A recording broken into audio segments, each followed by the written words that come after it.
T2 का रहेगा T2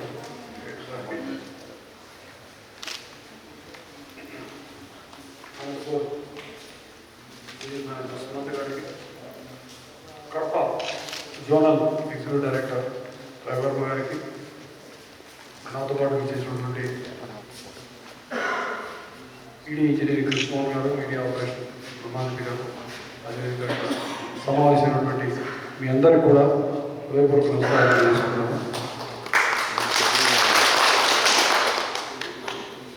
Penukonda depot అనండి లేదా శాటిలైట్ డిపో అంటే గొడవ ఏమనుకోవాలి, దాని గురించి ఆలోచిస్తున్నప్పుడు వింటున్నప్పుడు అదేదో అంటారు కదా, బాలారిష్టాలు దాటుకొని బాలారిష్టాలతో కూడా అనేక ఆటుపోట్లు దాటుకొని 2016లో ఎప్పుడో ప్రారంభించాలనుకున్న డిపో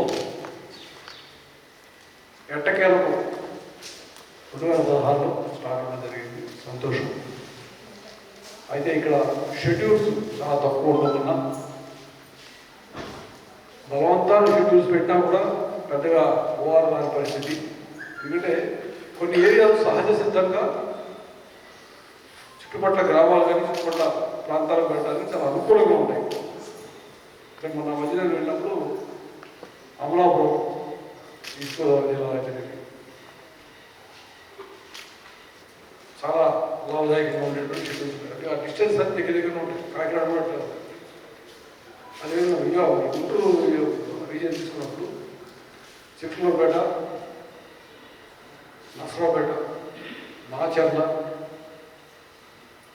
ప్రకాశం, కనిగిరి ఇట్లాంటి డిపోలు చాలా సహజ సిద్ధంగా ఏర్పడినటువంటి ఆ డిస్టెన్స్ని బట్టి మనకు చాలా షెడ్యూల్స్ మంచి న్యాచురల్గా ఉంటాయి వేసేది. ఇది చేయలేని పరిస్థితి ఒక విధంగా చెప్పాలంటే. అయినప్పటికీ 22 షెడ్యూల్స్ నేను చెప్తున్నాను. ఇక్కడ కొంతకాలంగా మీ ఆరోగ్యం అడుగుతూ ఉన్నారు. ఈ శాటిలైట్ డిపోకి సంబంధించిన స్టాఫ్ కొంతమంది ఇందుకు గురించి వర్క్ చేస్తున్నారు. వాళ్ళని ఇక్కడ తరలించాలని ఇంటర్ గురించి ఇచ్చారు మీటింగ్ అయింది. సో దాన్ని కూడా ఒప్పుకోవడం జరిగింది. ఎందుకంటే వాళ్ళు బిల్లింగ్ ఉన్నారు. ఇక్కడ వెళ్ళిన ఒకసారి మనం రాసింది బిల్లింగ్గా వస్తారా రావాలని కానీ ఉన్నారు, వైపు ఉన్నారు. ఇందులో తర్వాత బిల్లింగ్ కంపెనీ కాబట్టి ఇమీడియట్గా వాళ్ళు వీళ్ళకి త్వరలో ఇంటికి వచ్చేసి స్టాఫ్ అడిషనల్ స్టాఫ్ ఎక్కడ ఉండేటువంటి అవకాశం ఉంది. డిఎం ఆఫీస్ అన్ని సెక్షన్ పెట్టడం. అంటే పెద్ద పెద్ద డిపోలు అడుగుతాను, కానీ చిన్న డిపో అయినప్పుడు అడిగేది ఏంటంటే మెయింటెనెన్స్, వెహికల్స్ బాగా మెయింటైన్ చేసుకోండి. రోడ్డు మీద ప్రయాణం చేస్తూ ఉండగా చాలా చెప్పుకోవడానికి ఇష్టం లేనటువంటి ప్రమాదాలు కానీ సంఘటనలు కానీ జరగకూడదు. ఉదాహరణకి పూర్వపంటలో 2 చక్రాలు 4 చక్రాల ఉడిపోయింది, రియర్ యాక్సిడెంట్ పడుకుంటాం. అట్లే మనకి గుర్తు దగ్గర ఈస్ట్ గోదావరి జరిగింది. అటువంటి జరగకుండా చూసుకోవాలంటే వెహికల్ మెయింటెనెన్స్ జరిగినప్పుడు అంతా అర్థంతరంగా బండి అయిపోతుంది. అట్లానే మనం యాక్సిడెంట్ ఫ్రీ డ్రైవింగ్ చేసుకుంటాం. యాక్సిడెంట్స్ మధ్య కొంచెం మొత్తం కార్పొరేషన్ ప్రజలు పెరిగి అంటే పాత వాటితో కంపేర్ చేస్తే ఎక్కడ ఉండొచ్చు, కానీ ప్రతి యాక్సిడెంట్ కొంచెం ఆందోళన కలిగించే విషయం. యాక్సిడెంట్ తక్కువ చేసుకొని ప్రయాణికులతో మంచి బిహేవియర్ పెట్టుకొని కొంచెం ఓపీ తెచ్చుకొని కొంచెం సహనంతో మాట్లాడుతున్నట్లయితే మనకి ప్రయాణికులకి మనకి మన ఆర్టీసీ సంస్థ తరఫున మన సిబ్బంది తరఫున విధమైనటువంటి మంచి అభిప్రాయాలు పడితే 2 బస్సులు అక్కడ డిపోలో నిలబడినప్పుడు, కర్ణాటక బస్సు, ఆంధ్ర బస్సు నిలబడినప్పుడు మన బస్సు నేర్చుకొని ఎక్కుతారు. ఎందుకంటే ఇక్కడ ఒకటి భాష వాళ్ళకి ఈజీ, మన వాళ్ళకైతే ముఖ్యంగా భాష మాట్లాడటంలో మాట్లాడగలుగుతారు. ఒకటి. నెంబర్ 2 ఇక్కడ బిహేవియర్ బాగుంటుంది. నెంబర్ 3 బస్సు మెయింటెనెన్స్ అది బాగుంది, క్లీన్గా ఉంది. అట్లానే అర్ధంతరంగా ఆగిపోతున్న వాళ్ళు నమ్ముకున్నప్పుడు మన బస్సు నేర్చుకుంటారు. సో ఆ విధంగా మనం వాళ్ళకి ఒక విధంగా చెప్పాలంటే వాళ్ళకు ఒక వల వేయాలి. మన బస్సే వచ్చేట్టు మనం చేయాలి. అదొకటి చాలా ఇంపార్టెంట్ విషయం. ఇక్కడ ప్రయాణికులకి పెరిగే సౌకర్యాలు అందించడం, వాళ్ళతో మంచిగా బిహేవ్ చేయడం, వాళ్ళని మన బస్సు ఎక్కేట్టుగా అట్రాక్ట్ చేసుకోవడం. అదేవిధంగా డిపార్చర్ టైంకి మనం కాదక తప్పదు. ఆలోపు అవసరమైతే గట్టిగా పిలిచో విధాలు మన బస్సు ఎక్కే విధంగా చేసుకుని పలానా వరకు వెళ్తాలి, కొంతమంది తెలియకపోవచ్చు, అనౌన్స్మెంట్ జరుగుతూ ఉంటుంది. అవసరమైతే మనం అది ఉంటారు కదా, పెద్దగా పరిచయం సరే మన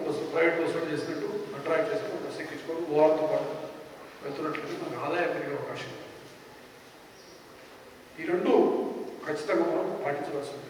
ఎందుకంటే సంస్థ మనం కూడా ప్రయాణికులు టికెట్ ఆదాయం మీద టికెట్ ఏదో ఆదాయం అంటే మన కమర్షియల్ కానీ కార్గోలో కానీ వచ్చే ఆదాయం పెద్ద సరిపోదు, చాలా కొంచెం వచ్చేది మనకి మొత్తం ఓవరాల్ రెవెన్యూలో. కాబట్టి మనం టికెట్ అనేది స్థాపించుకోవాలి. అదేవిధంగా మనం ప్రయాణికుల పట్ల మంచి బిహేవియర్. మూడో చాలా ఇంపార్టెంట్ విషయం ఏంటంటే, మీకు చాలా ఇంపార్టెంట్ కూడా విషయం ఏంటంటే, నాకు కూడా ఇంపార్టెంటే, కాకపోతే ఫస్ట్ రెండు నేను ఎప్పుడు చెప్తూ ఉంటాను, ఎక్కడ పోయినా నేను చెప్తాను. మూడో ఇంపార్టెంట్ విషయం ఏంటంటే సిబ్బంది యొక్క సంక్షేమం గురించి ఆలోచించడం. సో మీరు దాని గురించి నేను మరొకసారి చెప్పాలనుకుంటాను. మీ అందరూ కూడా, మీరు ఏ అసోసియేషన్ వాళ్ళు ఏ గ్రూప్ వాళ్ళు నాకు అవసరం లేదు, మీరంతా ఆర్టీసీ ఎంప్లాయీస్ అదే నాకు అవసరం. సో ప్రతి ఎంప్లాయీ శ్రద్ధగా మీరు నేను చెప్పిన మొదటి రెండు చేసినట్లయితే సిబ్బంది సంక్షేమం పట్ల పూర్తి నిబద్ధతతో మేమంటే పైన ఎంపీ దగ్గర నుంచి కింద వరకు హెడ్ ఆఫీస్లో ఉన్నటువంటి ఈడీలు అయితేనేమి, అక్కడ ఉన్నటువంటి పర్సనల్ స్టాఫ్, సిపిఎం అదేవిధంగా కింద జోనల్ ఈడీలు, ఎగ్జిక్యూటివ్ డైరెక్టర్లు అయితేనేమి, ఆర్ఎంలో అందరూ కూడా మీ సంక్షేమం కోసం పూర్తిగా కట్టుబడి ఉంటామని చెప్పి అందరి తరఫున నేను తెలియజేస్తున్నాను. ఇప్పుడు మీకు సుమారు ఒక 45-50 ప్రమోషన్లు రీజన్లో వస్తున్నాయి. ఇవి కాకుండా కొన్ని 50 వరకు చిన్న చిన్న ఇంటర్వ్యూలు స్కిల్ టెస్ట్ పెట్టి ఇంకొక 50 మంది చేస్తారు. మొత్తం 90 దాకా ఒక రీజన్లో వస్తున్నాయి. జోన్లో 4500 వరకు ప్రమోషన్ వస్తున్నాయి, అన్ని ర్యాంకులు కలిపి.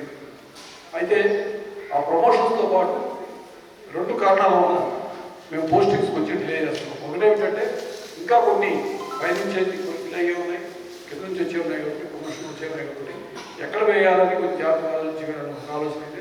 రెండవది, మీ రిక్వెస్ట్లు ఎవరైతే పెట్టుకున్నారో వీలైనంత వరకు కన్సిడర్ చేయాలని రెండో ఆలోచన.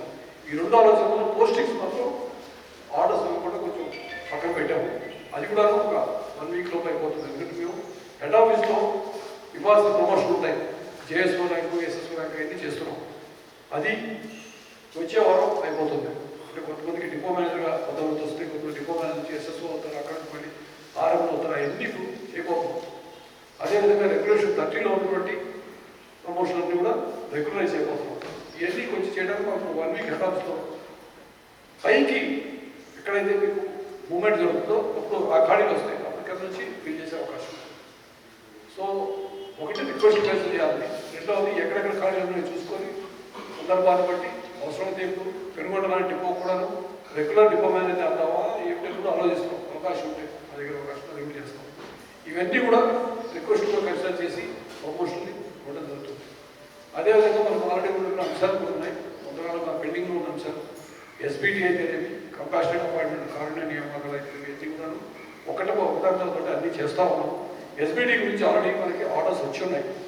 55 సంవత్సరాల లోపు వాళ్ళు కూడా గవర్నమెంట్ స్కీమ్లోకి ఏపీఐ దగ్గర వెళ్ళిపోవాలా, 55 దాంట్లోనే ఎస్బీటీలోనే కొనసాగుతారు. వాళ్ళు రిటైర్ అయ్యేందుకు దాంట్లోనే కొనసాగుతారు. తర్వాత వాళ్ళని ఎవరైతే మొత్తం సెటిల్ చేయడం జరుగుతుంది. సో ఒక్కొక్క అంశం గురించి కారుణ్య నియామకం అయితేనేమి, ఎస్బీటీ అయితేనేమి, మెడికల్ ఇంపార్టెన్స్ కనెక్ట్ అయితేనేమి, టర్మినల్ బెనిఫిట్స్ సంబంధించిన విషయం అయితే అన్నీ కూడా ఉదాహరణ జరుగుతూ ఉన్నాయి. అదేవిధంగా మీ అందరికీ తెలుసు, మనకు ఇచ్చినటువంటి కార్పొరేట్ శాలరీ ప్యాకేజ్లో మనకి ఇచ్చేటువంటి ఇన్సూరెన్స్ అమౌంట్ పెంచాము, 40 లక్షల వరకు పెంచడం జరిగింది ఒకటి. రెండవది సహజ మరణాలు కూడా కవర్ అయ్యే విధంగా ఒక 5 లక్షలు వచ్చే విధంగా అది కూడా చేయడం జరిగింది. ఇవన్నీ కూడా ఉదాహరణ జరుగుతూ ఉంది.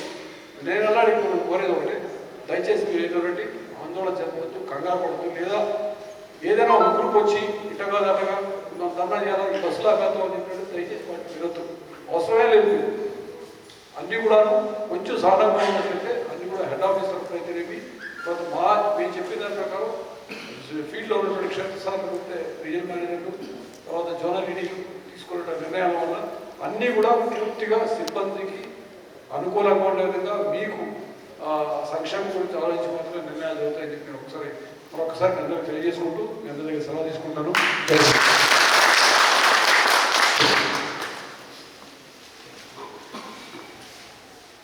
ఇప్పుడు ఒక 6 మంది బెస్ట్ ఎంప్లాయీస్కి ప్రశంసా పత్రాలు ఎంపీ గారి చేతి మీద అనుకుంటారు.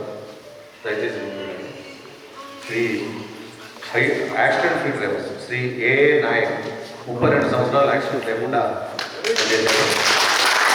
ఏ నాయక్ మధ్య యాక్సిడెంట్స్ ఎక్కువ అవుతున్నాయి. మీరేం చేయాలంటే కొత్త కుర్రాళ్ళకి ట్రైనింగ్ ఇస్తూ ఉంటాం. హలో, 32 సంవత్సరాలు యాక్సిడెంట్ లేకుండా నడిపినప్పుడు ఇప్పుడు కొత్త కుర్రాళ్ళకి యాక్సిడెంట్ చేస్తున్నారు. అది కొంచెం పెద్ద ఈ నాగరాజు ఈయన కూడా సెకండ్ బెస్ట్ యాక్సిడెంట్ డ్రైవర్. ఈయన 35 సంవత్సరాలు యాక్సిడెంట్ ఫ్రీగా సర్వీస్ చేశారండి.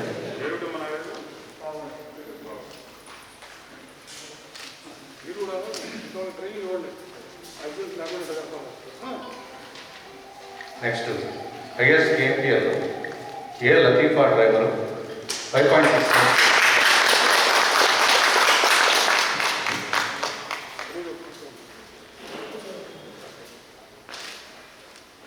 తర్వాత హైయెస్ట్ ఈపీకే కండక్టర్లు ఎం పెద్దన్న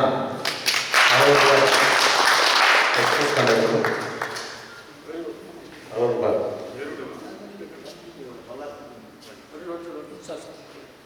ఎస్ అరుణ పల్లెవేలకు 22 రూపాయలు.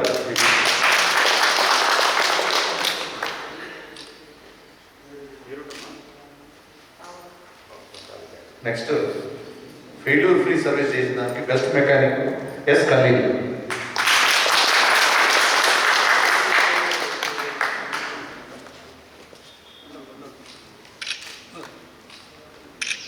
Okay, thank you.